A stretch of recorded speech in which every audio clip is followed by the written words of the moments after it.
Hello everyone, welcome to the channel the Zorawar classes. आप सभी का स्वागत है आज की हमारी करंट अफेयर्स की क्लास में। ये हो जाएगी आपकी 8 फरवरी की करंट अफेयर्स की क्लास, हमेशा की तरह 10 क्वेश्चंस के साथ। जैसे मैं 10 क्वेश्चन लेता हूं अपनी हर वीडियो में, जो हमारी मंडे टू फ्राइडे चलती है। मैं कुछ लोगों का जो डाउट है वो क्लियर कर दूं, क्योंकि सैटरडे मेरे पास कुछ बच्चों के मैसेज आए व्हाट्सएप पे कि सर आज क्लासेस नहीं है क्या।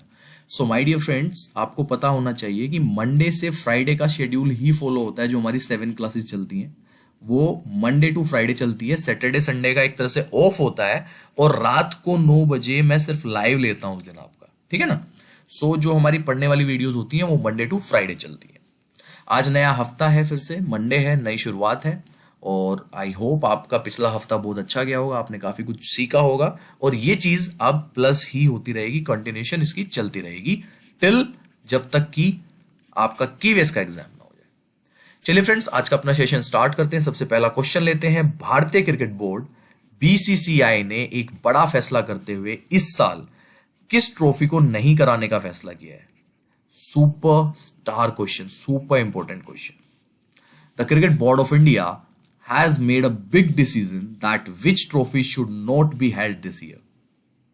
और ये अपनी हिस्ट्री में पहली बार होगा कि रणजी ट्रॉफी जो है साल 2021 में नहीं होने वाली है। ये एक ऐसा टूर्नामेंट है जो इंडियन क्रिकेट में बहुत बड़ा माना जाता है। आपने सुना होगा कि अगर कोई भी इंटरनेशनल क्रिकेट में खिलाड़ी आता है, अब तो आईपीएल से आने लगे हैं कुछ, लेकिन पहले एकमात्र रास्ता रणजी ट्रॉफी होती थी।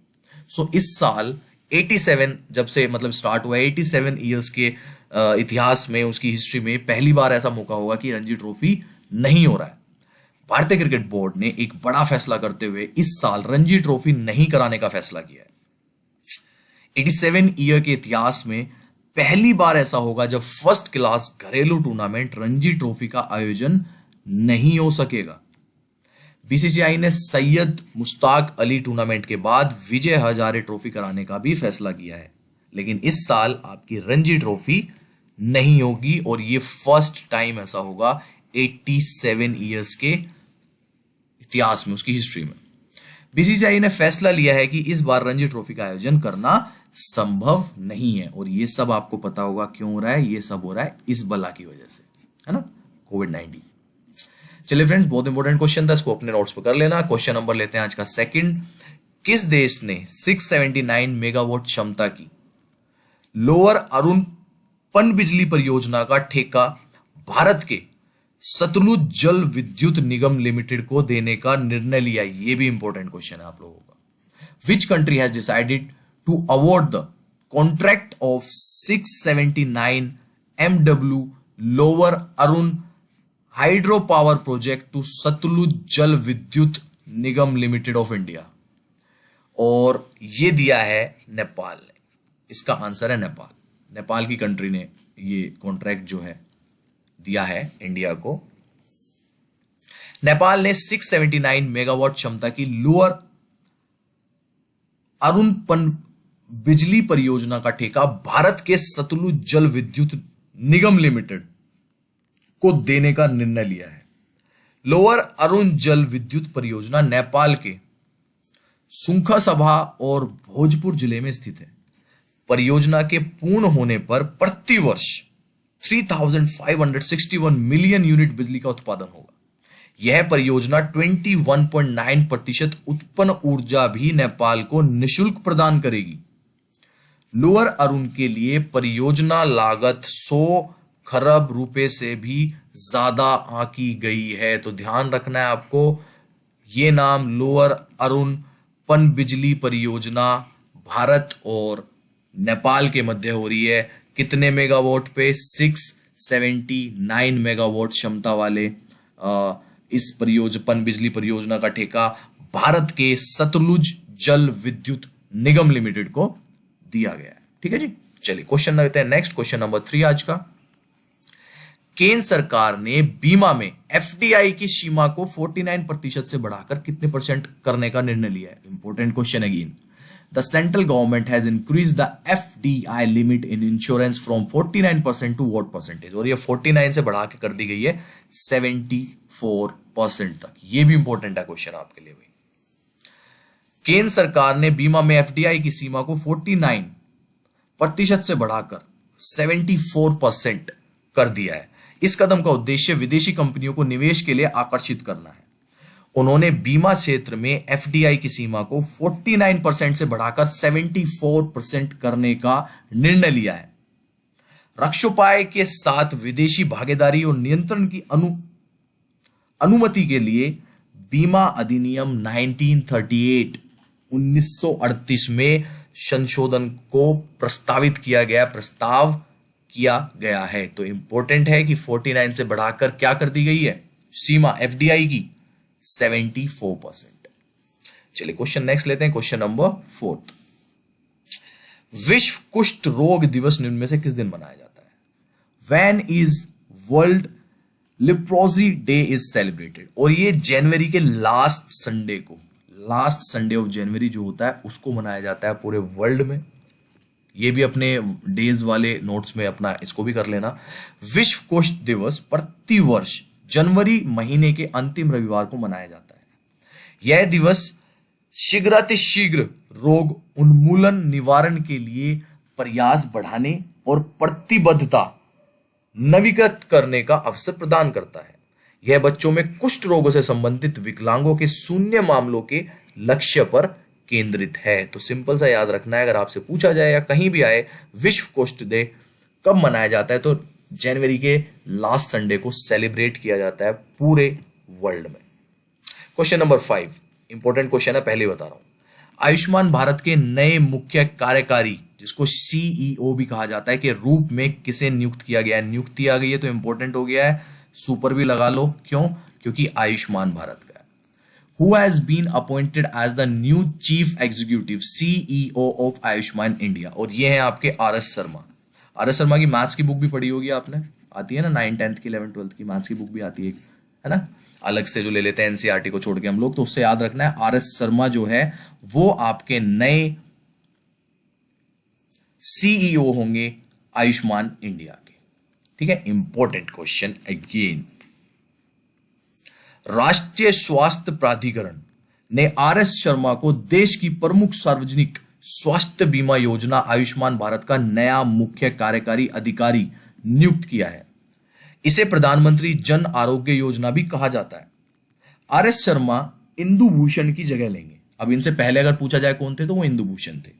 इंदु भूषण का कार्यकाल 3 वर्ष का 3 साल का कार्यकाल आयुष्मान भारत के सीईओ के रूप में समाप्त हो चुका है।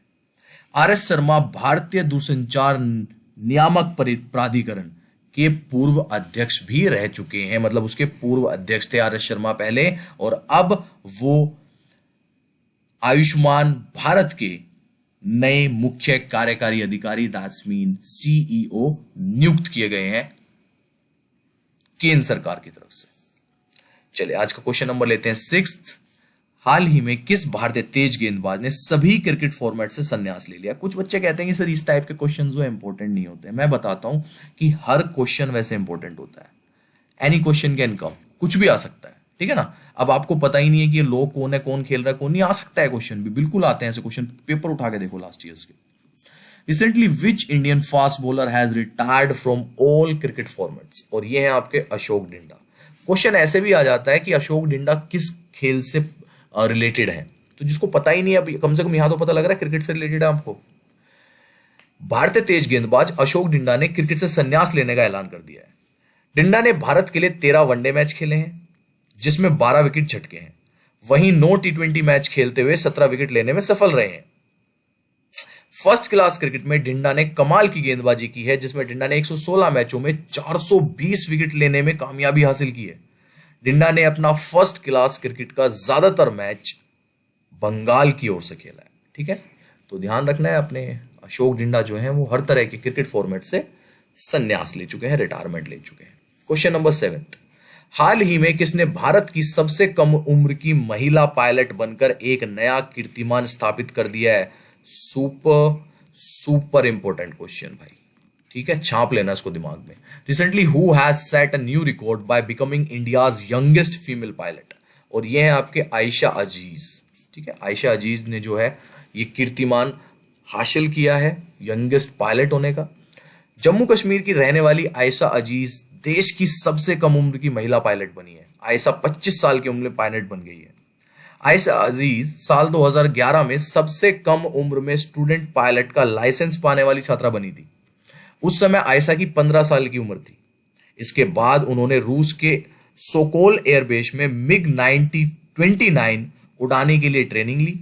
फिर आयशा ने बॉम्बे फ्लाइंग क्लब से विमानन में ग्रेजुएशन की डिग्री हासिल की और 2017 में उन्हें कमर्शियल पायलट का लाइसेंस मिल गया। तो भाई नाम याद रखना है, आयशा अजीज जम्मू कश्मीर की रहने वाली देश की सबसे कम उम्र की महिला पायलट बन गई हैं। ठीक है, सुपर डुपर इंपॉर्टेंट क्वेश्चन। चलिए क्वेश्चन नंबर लेते हैं 8, again very important question. Oxford language ने किस शब्द को 2020 का हिंदी शब्द घोषित किया है?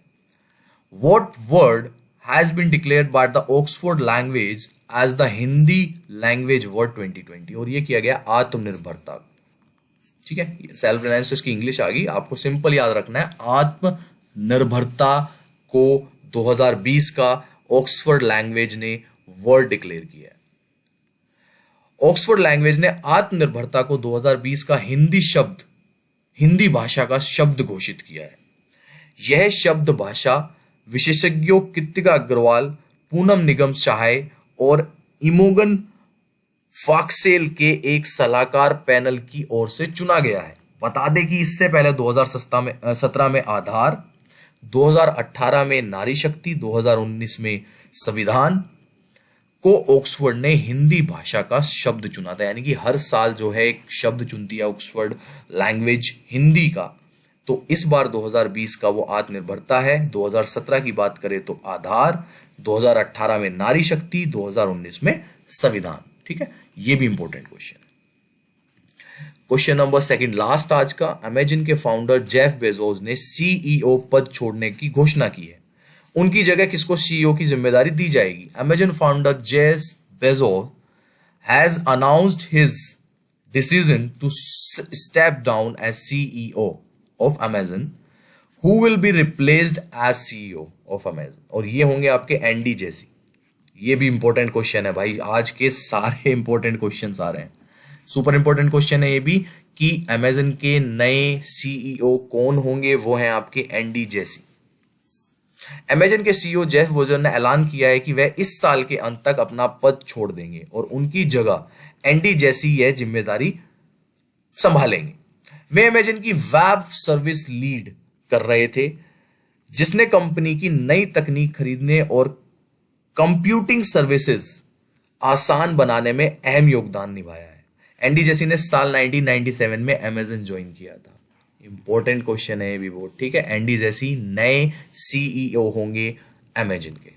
आज का लास्ट क्वेश्चन ले लेते हैं। भारत और किस देश के बीच संयुक्त सैन्य अभ्यास यानी कि युद्ध अभ्यास का 16वां संस्करण राजस्थान में 8 फरवरी यानी कि आज से शुरू होगा। The 16th edition of the joint military exercise war exercise between India and which country will begin in Rajasthan from 8th of February। ये इंपॉर्टेंट इसलिए हो जाता है कि ये इंडिया और अमेरिका के बीच होने वाला है। ठीक है ना, तो इसलिए थोड़ा सा इंपॉर्टेंट हो जाता है। भारत और अमेरिका के बीच संयुक्त सैन्य अभ्यास का 16वां संस्करण राजस्थान में 8 फरवरी यानी कि आज से शुरू होगा। इसका समापन 21 फरवरी 2021 को होगा। यह भारत और अमेरिका की सेनाओं के बीच सहयोग और इंटरऑपरेबिलिटी को बढ़ाने के उद्देश्य से आयोजित किया जाएगा। इससे पहले जनवरी 2021 में राजस्थान में भारत और फ्रांस की वायुसेनाओं के बीच 5 दिनों का अभ्यास भी आयोजित हो चुका है। और अब इंडिया करने वाली है आपका सैन्य युद्ध अभ्यास अमेरिका के साथ 8 फरवरी आज से 21 फरवरी 2021 तक। ठीक है जी। So dear friends, these are the top 10 questions for today. I hope you like it. अब आपकी 11 बजे की क्लास रहेगी हिंदी की। बेस्ट ऑफ लक, पढ़ते रहो, मजे लो और जल्दी जल्दी नौकरी लग जाओ जब भी वैकेंसी आती है। ठीक है, चलिए एवरीवन, बाय, टेक केयर।